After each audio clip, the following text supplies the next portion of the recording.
আমাদের খুব প্রিয় মানুষ, খুব ভালোবাসার মানুষগুলোর সাথে একটু ডিসটেন্স মেনটেন করা খুবই প্রয়োজন। কারণ আমরা যখন সেই মানুষটাকে খুব ভালোবেসে কাছে রাখবো, দেখবে সেই মানুষটা হয় হারিয়ে যাবে, না হয় আমাদের জীবন থেকে পুরো চিরদিনের মতো চলে যাবে। আর সেই সময়গুলো কিন্তু আমাদের অতিবাহিত করতে খুবই কষ্ট লাগে, খুবই দুঃখ লাগে। আর আমরা অনেক ভেঙে পড়ি।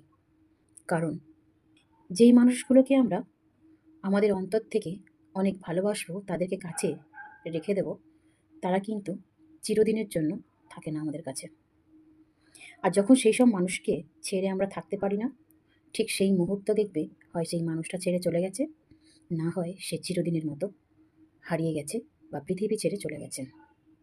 তাই এই কষ্টটা উপভোগ করার আগে আমাদেরকে সবসময় শক্ত হতে হবে এবং এই মানুষটার সাথে দূরত্ব বজায় রাখতে হবে। অনেকটা হলেও ঠিক সেই মুহূর্ত যে ব্যথাটা তুমি অনুভব করবে, হয়তো তার থেকে একটু ব্যথাটা কম হবে। তাই সবসময় বেশি কাছে না রেখে একটু দূরত্ব বজায় রাখাটা খুবই দরকার।